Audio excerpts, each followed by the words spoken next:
की तैयारियां है सर? इस बार तैयारी कोई राजनीतिक दल को नहीं करना है, सीधे सरकार बनाम जनता है। जनता खुद चुनाव लड़ रही है। राजनीतिक दल को चुनाव इस बार लड़ने में कोई मेहनत ही नहीं है। जैसे 77 का चुनाव था, हम छात्र थे उस समय, वो जिस तरह का चुनाव हुआ था उसी तरह का चुनाव है। सर, महागठबंधन से भी रणजीत सिंह अलग हो गए, उसके बाद से सचिदानंद राय भी अलग है, तो लड़ाई कहाँ तक है? सचिदानंद राय कब महागठबंधन में थे? सर, महागठबंधन अलग से लड़ाई। सचिदानंद राय कब थे महागठबंधन? उम्मीदवारों के नेता माने तो अलग हो गए और फिर से भाजपा के साथ चले गए हैं, भाजपा के साथ मंच शेयर कर रहे हैं, उनके साथ प्रचार प्रसार में लगे हुए हैं। कितनी लड़ाई आपके लिए लगता होगा कोई फर्क? कभी कोई गाँव में चले जाइए तब समझ में आ जाएगा। सर, आपकी लड़ाई किससे है सर, ये बताइए। मेरी लड़ाई किसी से नहीं है। हम लोग सीधा दिल्ली पहुंचा हुआ लड़ाई लड़ चुके हैं। सर, अपनी जीत से कितना स्वस्थ है? 2000%। जनता को क्या संदेश देना चाहेंगे आप जीतने के बाद? जीतने के बाद जनता को क्या कहेंगे? तो जीतने के बाद जब देना है संदेश तो अभी क्यों दें? नहीं, अभी इसलिए दें कि अभी क्या संदेश देंगे, क्या करना है, अपील क्या करेंगे? अपील क्या करेंगे जनता से? भारतीय जनता पार्टी के सरकार को दिल्ली से हटाइए और देश में लोकतंत्र और संविधान को बचाइए। देश में जो अराजकता है, जो आपसी भाईचारा टूट रहा है, उसको बचाने का काम करना है।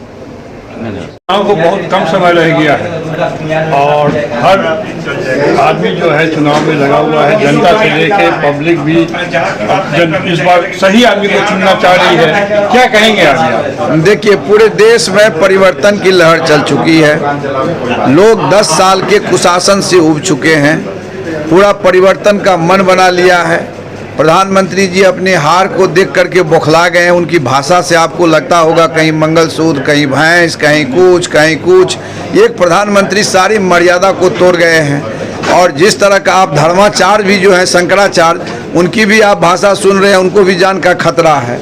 आज आप बनारस में आप देखे होंगे कि वो नॉमिनेशन जो गौ को बचाने के लिए जो नॉमिनेशन दे रहा है, उसको थ्रेटनिंग किया जा रहा है प्रशासन से कि तुमको जान मरवा देंगे, तुम अपना वापस ले लो।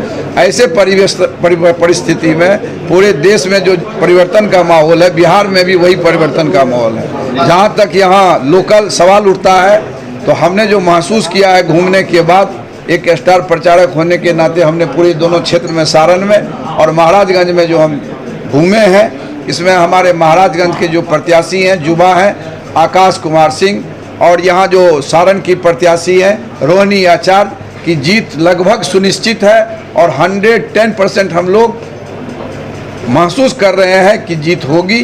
युवा खास करके काफ़ी उत्साह है। जो निराश युवा था वो इस बार उत्साहित होकर के अगेंस्ट में, बीजेपी के अगेंस्ट में वोट पोल करेगा। जो धर्म की आंधी थी, जिसने उसको रोकने का प्रयास युवा कर रहा है, वो कर रहा है कि नहीं, हमें रोजगार चाहिए, हमें किसान को मूल्य चाहिए, महिलाओं पर अत्याचार रुकनी चाहिए।